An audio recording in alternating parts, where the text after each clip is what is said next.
Switch up the perspective, tasting the drops as every river evolves. Pick up where we left off. Why would I worry? I'd rather give you my all. I'll never wanna lose your love.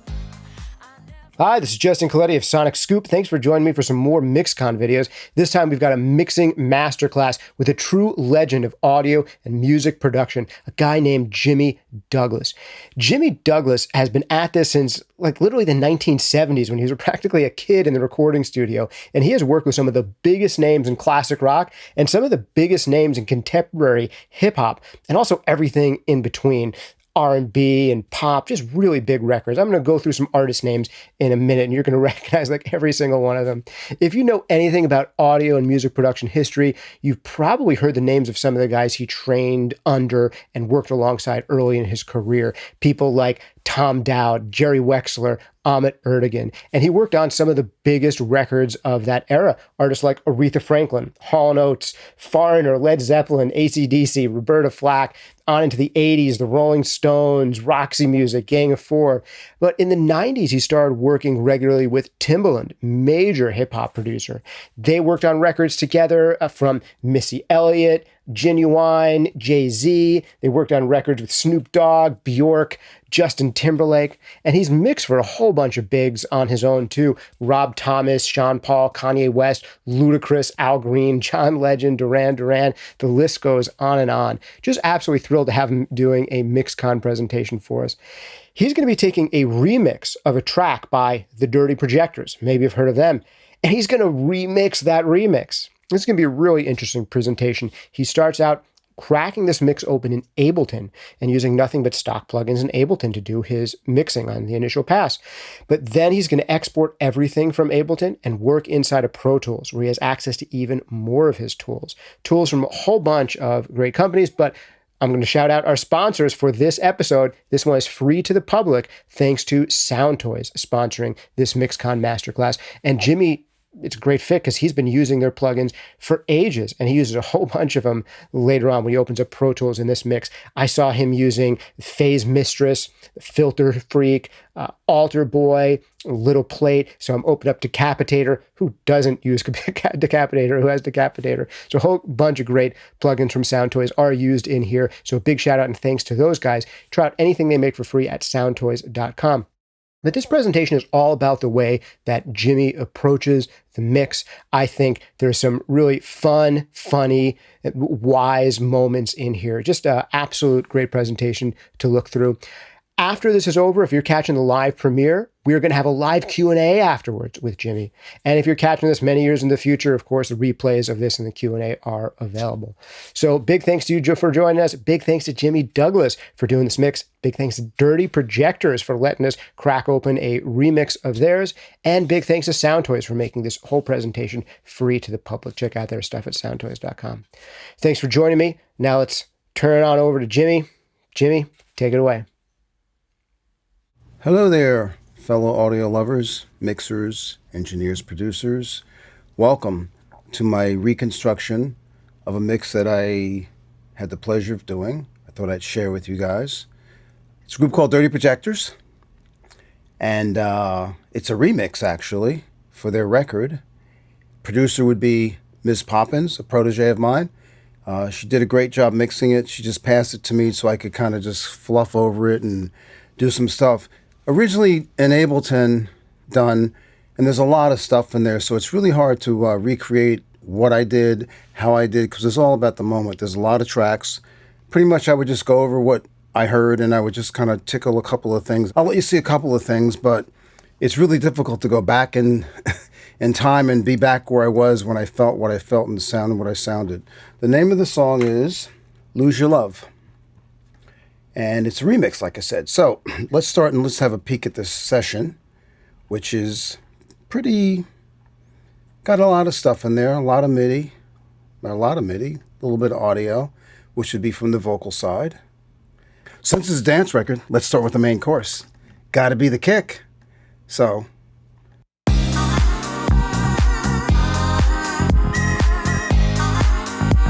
here we go.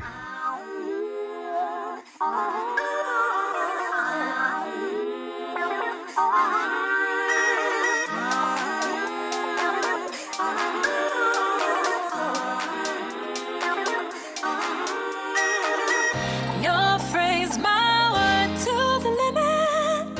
Your phrase, my word, how we're living. Now I know I need you with me. I'll never lose your love. I cross to the unknown. And there it is, that famous kick. Let's look at this kick while we're here and see what's going on. Very simple, a little bit of EQ. I believe the EQ was a little bit flatter in the 100. I think I boosted it up, but I can't say for sure because when you work on somebody else's session like this, especially in like an Ableton situation, there's so many plugins available just to get a basic sound that you're constantly just moving things. See, I'll move it up and I'll unmove it up. And it sounds right and it sounds round. So I'm going to move on to, by the way, it's the fastest mix you've ever seen done. I'm going to move on to looks like there's a lot of hi-hats here. And so let's get into those. That's not the way in the main, that's the other in-between hi-hat. Hi-hats with claps. They're all stuck in a group together.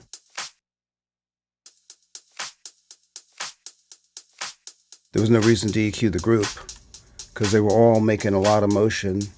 On every one of these, there's like EQ delay, there's a little verb, a little compression, all the nice things we like to put in the mix. I'm not sure if I added that compressor or not. Then, of course, we have a trigger track, a must have in EDM, of course, to be able to get that side chaining thing going on. Of course, it's off when you play it. Of course. Won't give up. Just hold on, let yourself be found. And we have some more hats. There's a lot of hats going on, a lot of hats and rides. So now we come to a second group of hi-hats that are doing another figure. And as I listen to that, I seem to hear a little bit of a woof, woof, almost like when you mic a hi-hat too close to the bell and it gives you this extra low end. So let's just have a peek at what we did. And yeah, there is a bit of that on there. So I think that I'll take the drum bus off and I'll just put some roll off on the bottom of that. I did put some roll off on the bottom of that. And you can hear it's a little bit clearer. Then we move down to the next track, which is a ride track. For me, I wouldn't spend much time on a ride track. It's just a ride track. Apparently, they put a little delay on it. Very cute, very nice touch. This person mixed the song pretty good. And there wasn't really a lot to do except kind of trim the edges. It's almost like, a haircut in the barbershop. And it's like, you're kind of just trimming all the edges and making it nice. They kind of, great thing about EDM is usually the producers that do it know what they really are going for. And they can pretty much achieve that.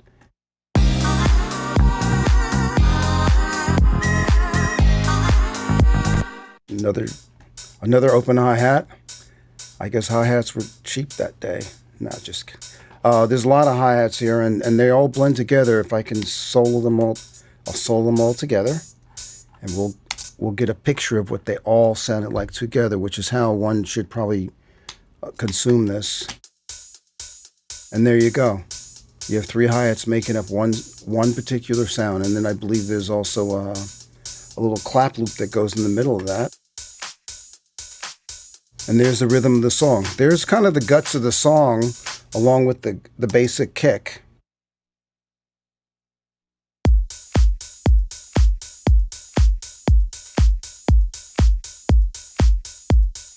And there it is. It sounds like it came from a drum machine, but no drum machine would actually do it that well. That's why you need humans to do this stuff. So I didn't do much. I did a little bit to the kick, as you can see. And I'm just like, as I'm going down the list, I'm just kind of tickling stuff here and there. At the end of this, the surprise comes, actually. So we move on down the line, and we can see the bass. Let's listen to this bass.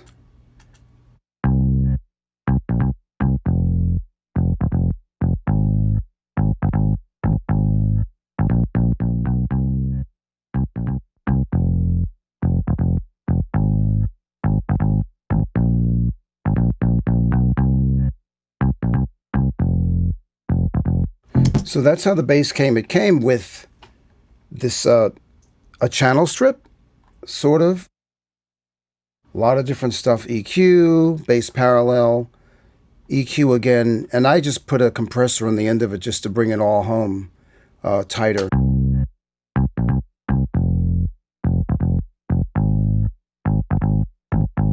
And now.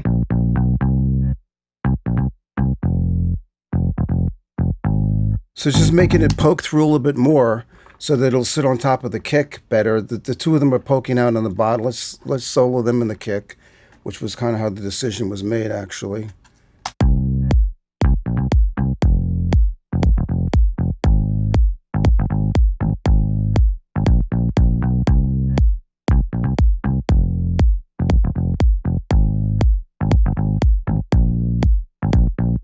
You have the two instruments, and together they're creating this like fluffy little cloud, and they're sitting really nice together, and even poking that EQ in and out made the compressor made a little bit of a difference.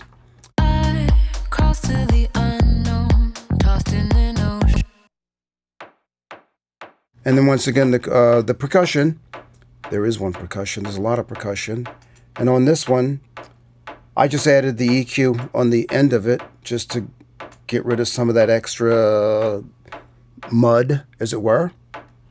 I mean, I think, would it have died with or without it? No, it would have been just fine, but that was just what I was thinking. I saw it. So therefore, I kind of just put that on there. I don't think it was going to hurt anybody. I think you'll get it one way or the other. And we're moving on to a set of claps. We have claps and claps layers. And let's see what they sound like as a package.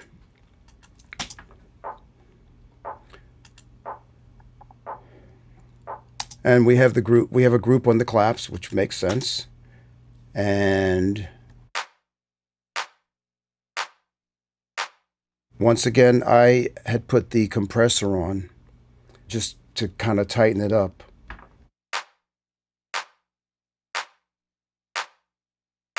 And without.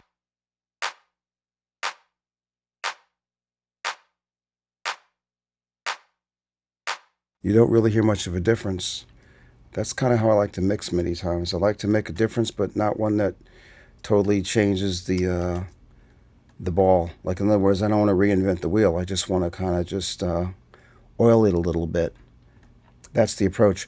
Now I'm going 50 times faster than I did when I put this together. But I'm going somewhere with this. You'll see. Wait till the surprise. So, this nice tambourine. Nothing to do to a tambourine. Probably was a sampled one, probably from a loop. Sounds like it, looks like it. Everything sounds good to me. In order here, we can keep on moving on. We can move on to the next set of instruments. It's a nice little guy. Has a little auto pan on it, auto filter. Actually, this one, I remember I didn't really do anything. I remember I was admiring the sound. A lot of work was done on this, actually. So why fix what you don't need to fix if it sits in the track very nicely? And it does sit in the track very nicely.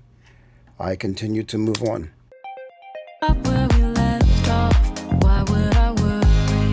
I'd rather give you my all. Then there's the dance piano, which is very nice. And once again, I didn't do very much to it because it's the sound, it's the heart of the record. This sound, the kick and the bass, and that little arpeggio that I just played you and the hi-hats are pretty much the record. There's not a lot more in there. So I kind of gave back what was there. And then there's a bunch more extra parts that come in. And at the end of the record, what I did was I printed a 2-track of it. And then I went over to Pro Tools. Why did I do that? Because in Pro Tools, I can use some of my outboard gear and I can actually, it's almost like mastering it in so many ways. And that's kind of what I did. And I wanted to show you, when I was done doing this because there's a lot of tracks here, and it's just kind of like it's taking me back, and I really don't want to go back and mix this again. So I'm going to take you over to Pro Tools now and show you what I did next. After I printed the whole song with this particular mix, I crossed to the unknown, tossed in the and I'll go to the hook. your phrase, my word to the limit. Your phrase, my word, how I live it. Now I know I need you with me. I'll never lose your love. So before I do go on, there's one other thing I want to mention. We can talk about it later because I'm really not going to come back to this session. But there's a couple of tracks that I was trying to do something different. The first thing I did, first of all, this track when I mixed it was at 122. And it feels more dancey at 122. So I'm going to take it there for 1 second and play it for you. Your phrase, I'll never wanna lose And your there- love. I never wanna let you down. In wilderness we won't give up. Just hold on, let yourself be found.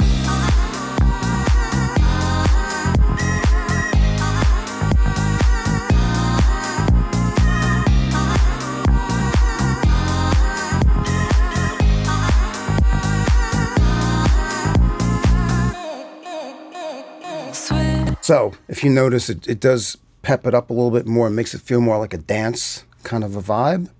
So what happened was the record came out very recently, and it's doing well, and it's really nice. And from this point, I would have taken the record over to the Pro Tools, and I'm going to show you what I did with that.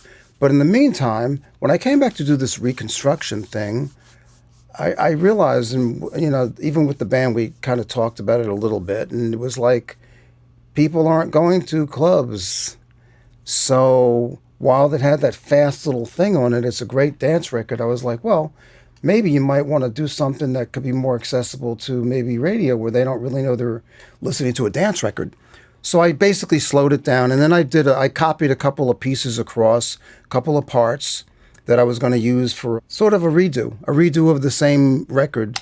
And I put them here, and I kind of made them over here.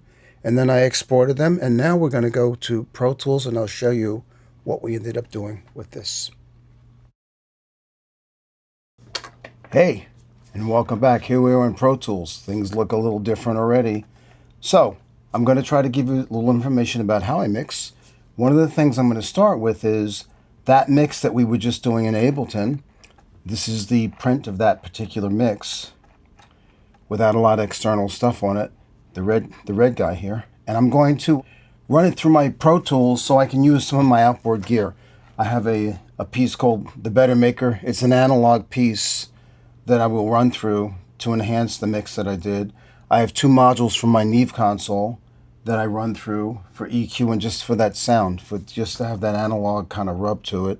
I put a little bit of a widener on my bus, and I'll put a little, maybe perhaps Ozone 8. So the thing about my mixing, that the way that I mix, because I have HD heads that have multiple outputs, and I guess for headroom, first thing I'll mention is this session happens to be in 96K. It ended up that way. I don't know why. So when I exported this mix, I exported it at 96K, even though we're mixing at 44.1. That'll give us a little more headroom as well. So when I mix, what I do is I take the output of one of my tracks. Let's turn this off. And I listen to it through. I crossed to the unknown, tossed in and crashing the home. So right now I'm listening to the output of 15 and 16, which is the information. I think of it like a tape machine. That is my tape machine. That allows me to play back and hear and monitor. Now I'm going to take and I'm going to solo this particular track. And it's, as you see, it's not that track at all. It's actually this track up here. And here's the input, which goes through 1 and 2.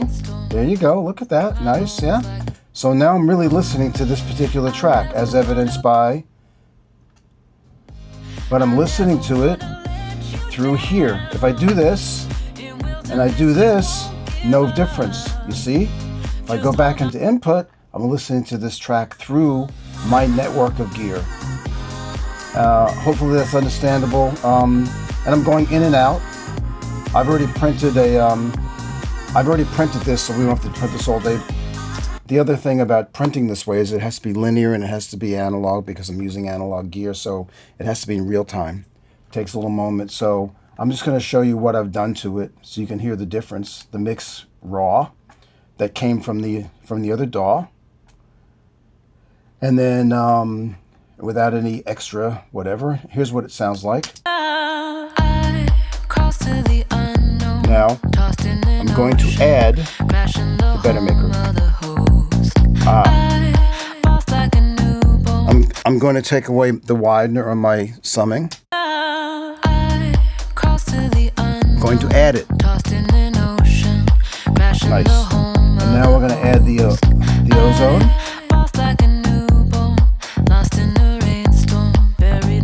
Nice.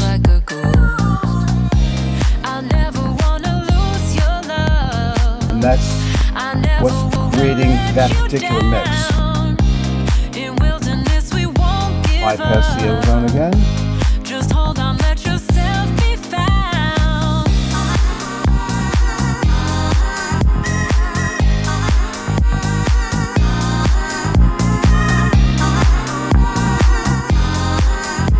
So subduing it a little bit, compressing it a little bit. If you notice on the output of the just for this demonstration, I actually lowered the output of the ozone a little bit, because it was actually coming in a little too hot, and then you would hear it out of proportion.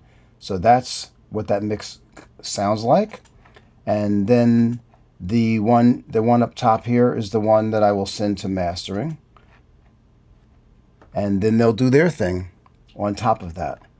And I said earlier, while this mix sounds really amazing, and really good job, kudos to Ms. Poppinz and myself. We kind of did a great collaboration on the mix that made it really pop. It's at 122. It's a little bit on the top. It's a little bit EDM dance-ish. And as the pandemic has been going on, I'm realizing nobody's really going to clubs, and you're not really hearing them on those big speakers like you do, which would enhance this type of thing.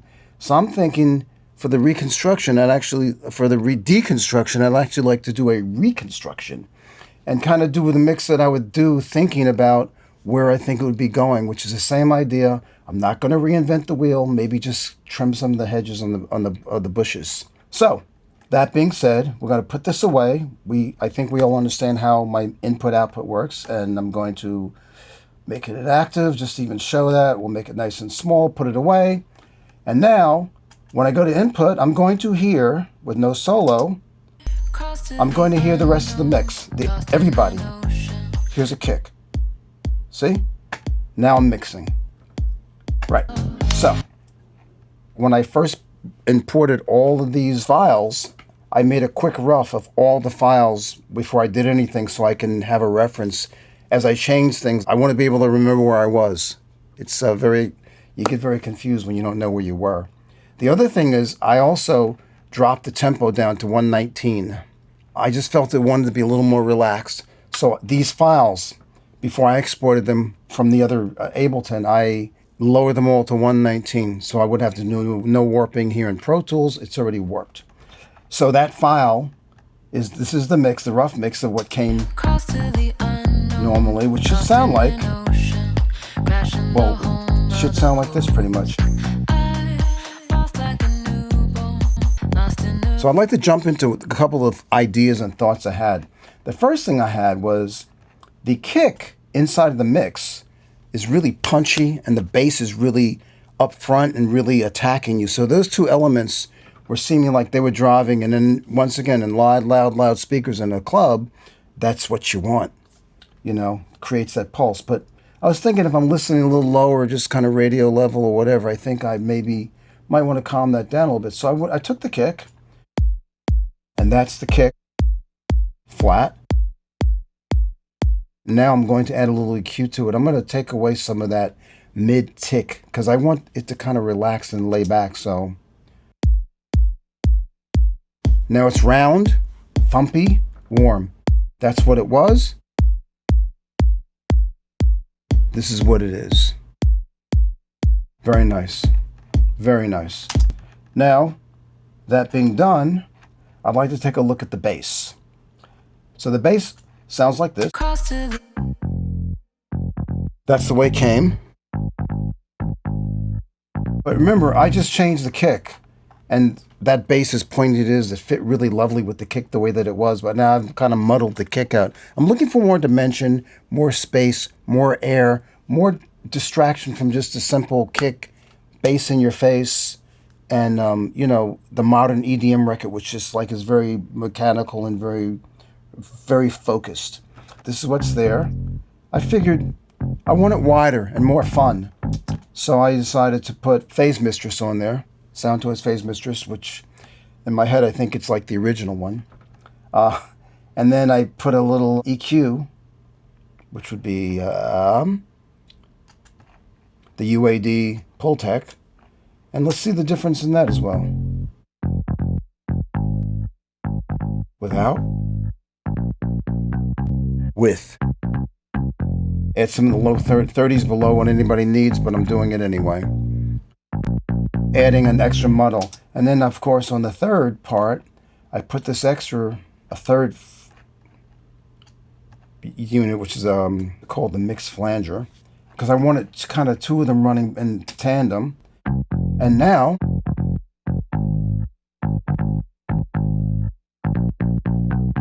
it's giving the bass sort of a like almost like an acoustic upright feel instead of being the electric tight. It's just widened it out. So it's like, so that between that and the kick, let's see what we got here.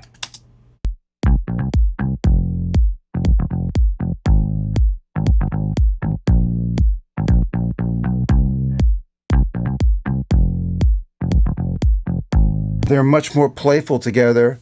The kick has taken a back seat to the bass. Before, the kick was almighty up front. The bass was right behind it, traveling behind the kick. Now it feels like the kick is kind of supporting the bass. So it kind of feels a little more like, you know, loose. That's what those two things do. Well, let's look at some of the other things that I did do as well. Like I said, I've added a few things just to make it more wide. But let's look at the drum package and see what's inside of here. And as you notice, there's very little plugins there. I'm kind of keeping it organic except for that kick that I changed. And on the claps I put, just a teeny bit of plate. And just a little something. You can see the dry wet's not a lot. Just to make it not dry in your face. Dry in your face. Dry in your face. On both the clap tracks I did that. And then I did add this extra wet snare, as I called it. And I added that to the existing, both these snares actually did not exist in the original mix. And what they're doing, what they're accomplishing is they're making it more or less clappy. You know what I'm saying. See, there's that with and without it. And without it, it would used to go like this. And it's adding a little thickness, a little fatness in the middle to give a little variation to it. And one set of claps, I actually put a little EQ on to poke it up. Nothing amazing, not an amazing EQ or anything, just some. And one counts. It's right there, smack in the middle. I also added something to the drums because I just kind of, if you listen to, once again, we're going to reference the original, and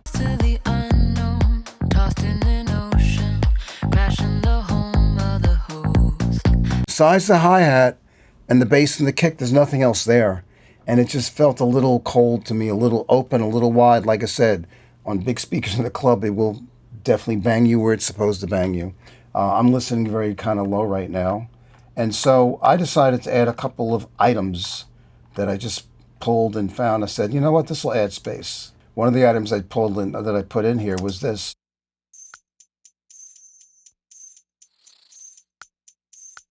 Just a little something to add to the. Take it away.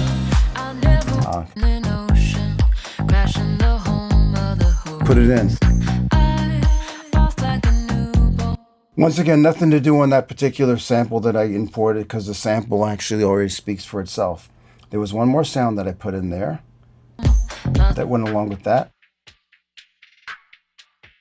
Just to kind of give you that like noisy distraction kind of hip-hop-ish flavor. I put a filter freak on that because there was a low end and a kick in it that didn't match actually. So I needed to remove that kick. So kick gone. Now the kick and the new sound together, they're their own little choir in the background. They're creating a whole new dimension inside of the record. Let's see what we're talking. Right? And we're going to do this again. And we're going to just do it. We're going to compare it to what was down in the original.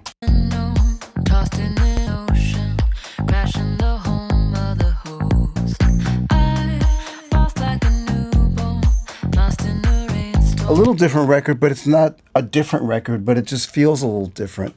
So that's what we did over there. And then also there's a big staple of this particular record. If you notice the piano in the beginning, there's a lot of pianos.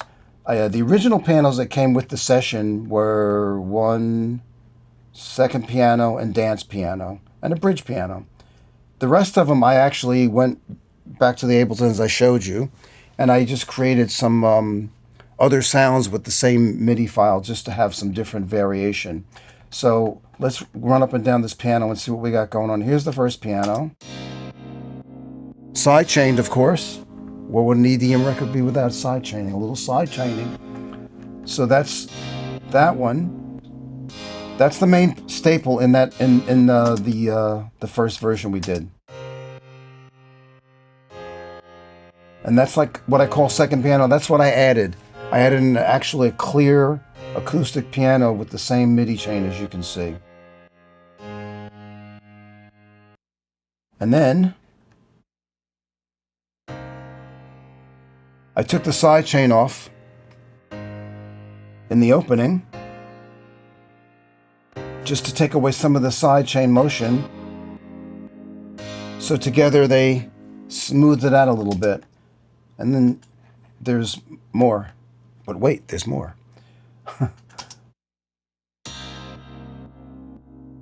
Take away the initial. Once again, take away the side chain. It's smoother. And then there's an organ synth, which he's still got the side chain, but it's a different texture.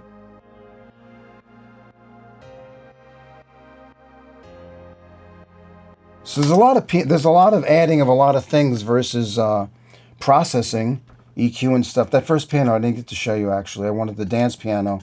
I did actually add for this version because I got so many pianos I wanted it to cut through. I actually added on this dance piano, the original, the main staple, I added this EQ over here, this enhanced EQ.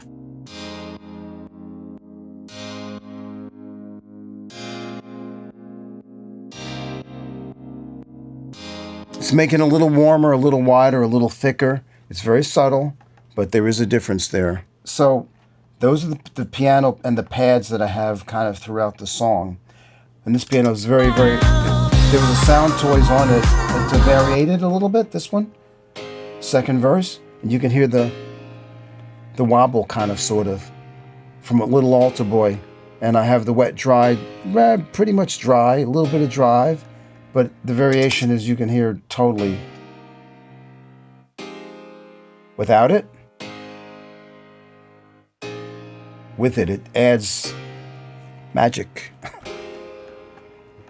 Gotta have magic in records. If it ain't fun, why are you doing it? That's what Tom Dowd would always say to me. Okay, so now we have a collection of all those things. There's also one other element that I did insert in there that was kind of helping disguise the bottom and the illusion of the bottom, which would be, I added a mini Moog off of that same MIDI patch with the side chaining, and that's underneath the bottom of that whole thing as well. Now, about this Moog, let's check this out, because I put this EQ on here for a reason. Let's hear without the EQ. Ah, it's kind of woofy. It's woofy at best. Without the EQ, it's very woofy.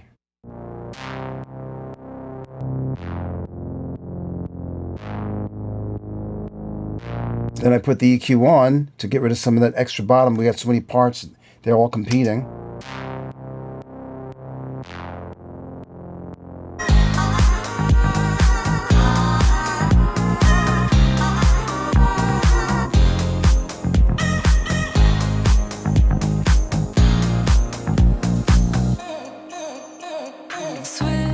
So without the vocal effects on top, you can hear it a lot clearer. When you hear the vocal stuff, and you don't really hear it because it's kind of being obscured by this.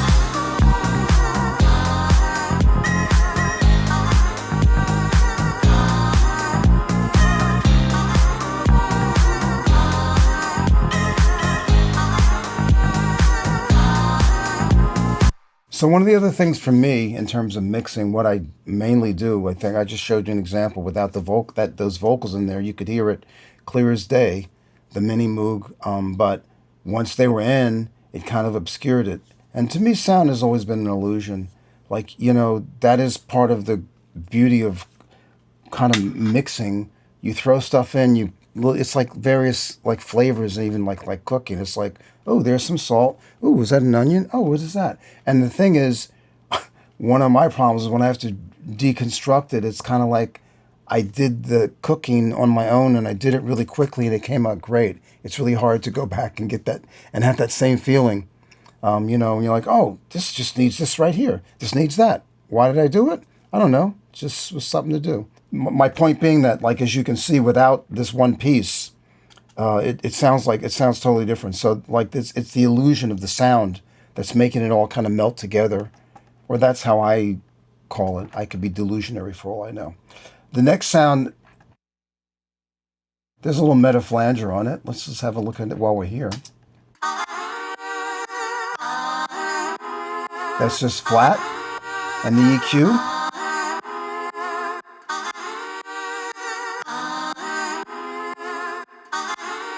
Nothing major, just between that and the flanger, it just gave it an extra dimension, i.e.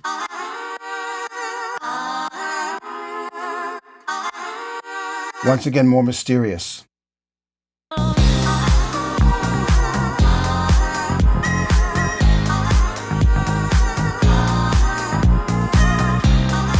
And that bass and drum, they're to me, they're passing the test of time. They're just sitting there, chugging along, not too forceful, but, you know, enough to just be the backbone of the record. There's a bunch of hi-hats, which we saw in the other session, actually. I'm not repeating them. These are the stems for those. The open hi-hat, little decapitator, just to make it take some of that bright sheen off, which was great in the EDM version, but not for here for me. So it's kind of taking off, giving a little drive in there for a little distortion. So it feels like, you know, more hip-hoppy organic. And once again, my favorite mid-range. I don't know why. I use this thing because I guess it's there and it's very simple, and it reminds me more of old school rack EQs. So that's what you're getting out of the two of them. He's hiding behind him. And together, nice package. Little percussion. There's a lot going on. This is the heart of the EDM, and I've managed to actually go in and just kind of make them the background now. And I showed you the other features that I think that I've brought forward. There's a bass bridge, which I'll play because I liked how this sounded. I went overboard, I think, on this one. The bridge.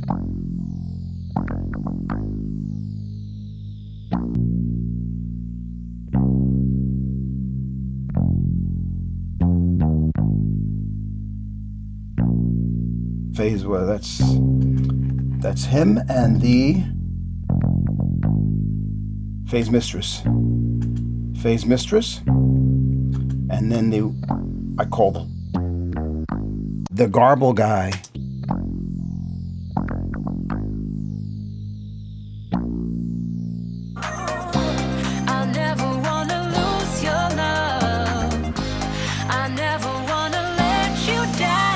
One other item in this particular thing would be that this, which we heard in the other version. I tried to put a panner on it, the pan man, but it's already panning from the other DAW. So just kind of leave it alone. It's elusively just going out, around, swirling. It's doing a great job. Just hold on, let yourself be found. Your phrase, Now this little guy is cute. And what I did to enhance him was once again the phase mistress. It just, somehow it's just, this guy is offering me the freedom to make the mix just kind of feel more elusive and more free, so to speak. And let's see without it.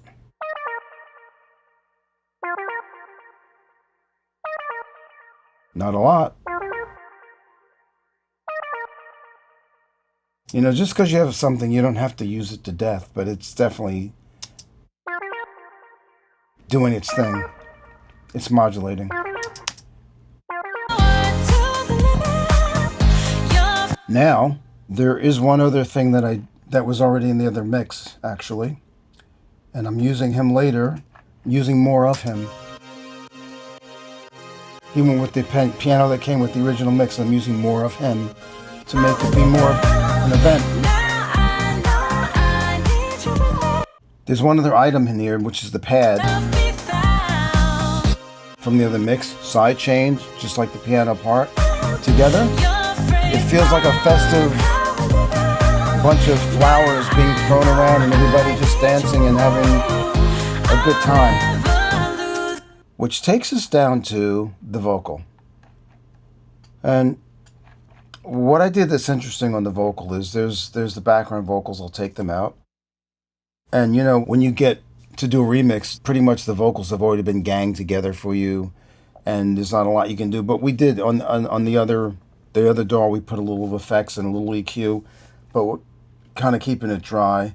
What I did was this particular vocal, though it's not being tuned, I'm running it through the Melodyne, and I didn't actually change anything. I just ran it through the Melodyne because I believe that, once again, call me crazy, but it seems to me when I run things through Melodyne, it adds a kind of a softness and a little color that I actually desire, because without it, well, here, you can hear for your own self. You can be the judge. just hold on, let yourself be found. So, I haven't actually tuned anything. This is just the way that it interpreted it. And I haven't actually gone in and moved any notes and haven't done anything. But I'm going to play the difference between bypassing it and not bypassing it. Just hold on, let yourself be found. See that? Your phrase, my word to the limit. Your phrase, my word, how we're living. Now I know I need you with me. It may be my imagination, but I think it sounds a little rounder and a little thicker, and I like it. And a little warmer.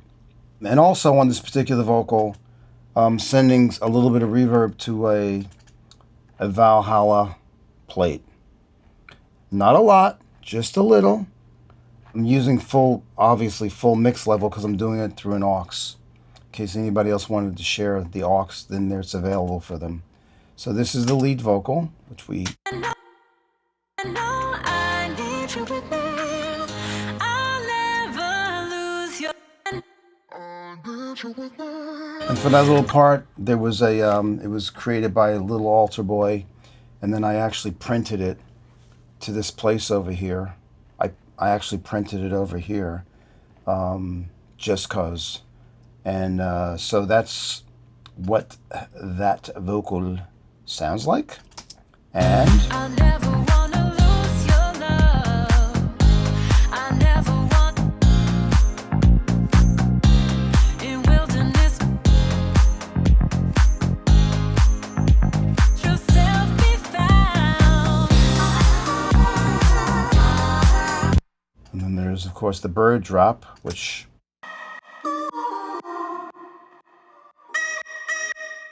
There's a lot of really cool sounds in this record. Just enough, not too much to get you crazy, but, you know, and on that we put a little CLA 76, just to tickle it, you know.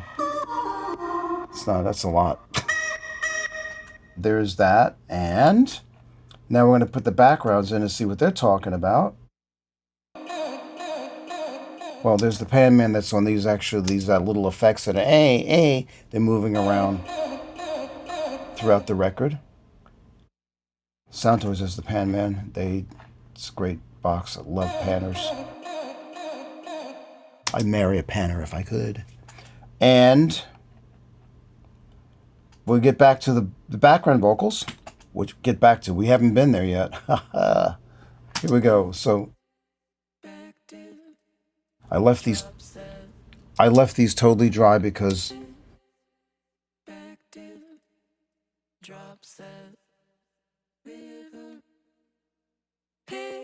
the blend between Felicia, me, and Kristen are really, it's really tight, and it's really I left it kind of organically there. As you can see, it's mainly levels that I've worked on for that, and if you look at Felicia's vocal, you mainly see it's mainly levels that I worked. That's kind of where I did my work. Without using a limiter or something, I can allow myself to kind of make things move up and down without having artificial processing to change tones. I'd rather give you my all. Woo! I never wanna lose. There was a little leakage in the headphones. Why would I worry? I'd rather give you my all. Ooh, leakage, boys and girls. But as you can see, I've just been moving all the different... Just hold on, let yourself be found. Your phrase, my word to the limit. Your phrase, my word, how we're living. Now I know I need you with me. I'll never lose your love. And there. I think we've done the whole record. I think we have. I think we've reconstructed the deconstructed. And let's see what we kind of have. I'll get out of the way and let a little bit of it play for you. Forgot about the opening, which I created on the other mix, which was...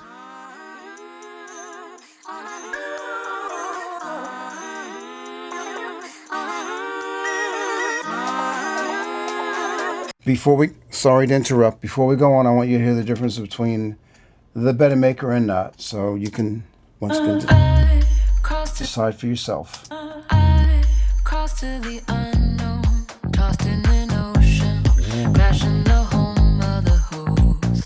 I lost like Without? a newborn, lost in the rainstorm, but buried my bones like a ghost. With. I never wanna lose your love. Out.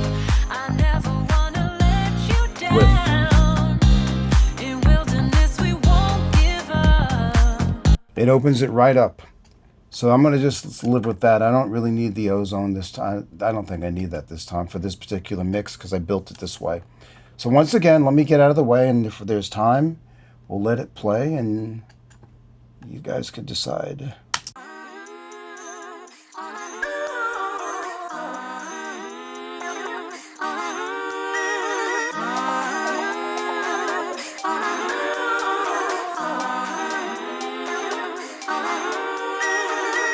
Your phrase, my word to the limit. Your phrase, my word, how we're living. Now I know I need you with me.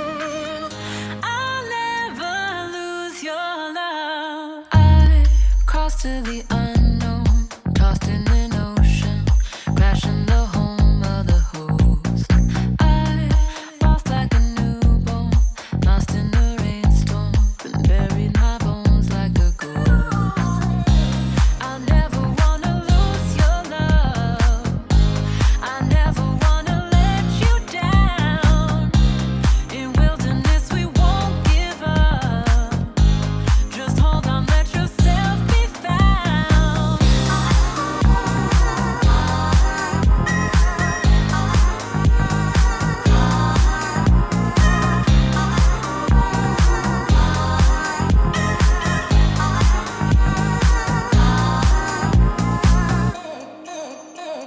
Switch up the perspective, tasting the drops as every river revolves.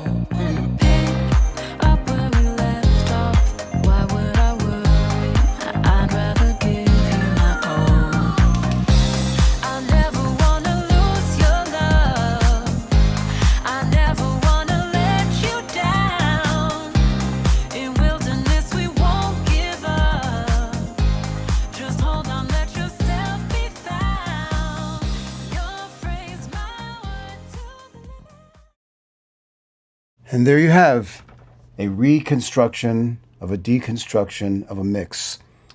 And it's more like the mellow version. And I hope that everybody was able to get something valuable out of that. I actually like this mix a lot, actually. I'm surprised it came out so cool. Because the other one was fire in the beginning. It's really hard when something's really good to make changes for the sake of making changes and not ruin what was there. So now this is more like an alternate kind of a mix, which is great. Thank you very much for tuning in. And any questions, please feel free to ask. Oh, actually, this is a group called Dirty Projectors. David Longstrength is the Dirty Projectors actually originator. And the vocalist is Felicia Douglas. And the other band members and vocalists in this case here are Maya Friedman and Crystal Slip and Mike Johnson. That makes up the Dirty Projectors. I thank them very much for this record. It's a great record. Go check out the original. Go see some remixes. Actually, I did a remix of my own on it as well. I chose this one because I like, this one's just solid. And thank you very much for your time. Bye.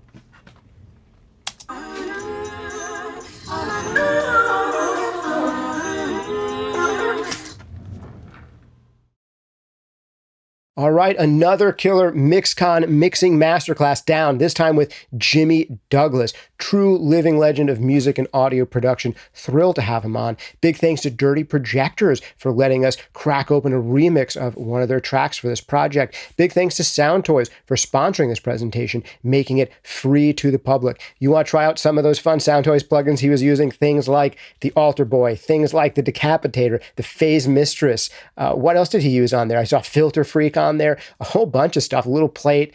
Check them out at soundtoys.com where you can try out anything they make for free. The whole Sound Toys 5 bundle, totally worth it. So big thanks to those guys. Big thanks to Jimmy. The big thanks to you. And also, if you want to ask Jimmy some questions, we're doing a live Q&A right now. If you're catching this video live, the initial premiere of it, we're following this with a live Q&A with Jimmy right here on the SonicScoop YouTube channel. Make sure you like and subscribe and hit that notifications bell so you don't miss any other great videos like this one. And check us out, SonicScoop.com, and check out on the channel right now, live Q&A stream with Jimmy Douglas. You can ask your questions right there. This has been Justin Coletti of SonicScoop. If you've enjoyed this and you want even more, check out the MixCon playlist. We'll link to that in the comments down below. You can find tons more MixCon videos, some of which have been watched hundreds upon hundreds of thousands of times. If you want to catch us direct on the web, SonicScoop.com. If you want more with me, we've got some free workshops like the 5 Habits of Truly Great Mixers, where we try to find all the common threads between all of the great mixers we've interviewed and had on for masterclasses here at SonicScoop. You can get that at SonicScoop.com/mixhabits. That's SonicScoop.com/mixhabits for the workshop free, the 5 Habits of Truly Great Mixers. Big thanks again to Jimmy Douglas, Dirty Projectors and Sound Toys. Big thanks to you for hanging out with me. This has been Justin Coletti of SonicScoop. See you next time.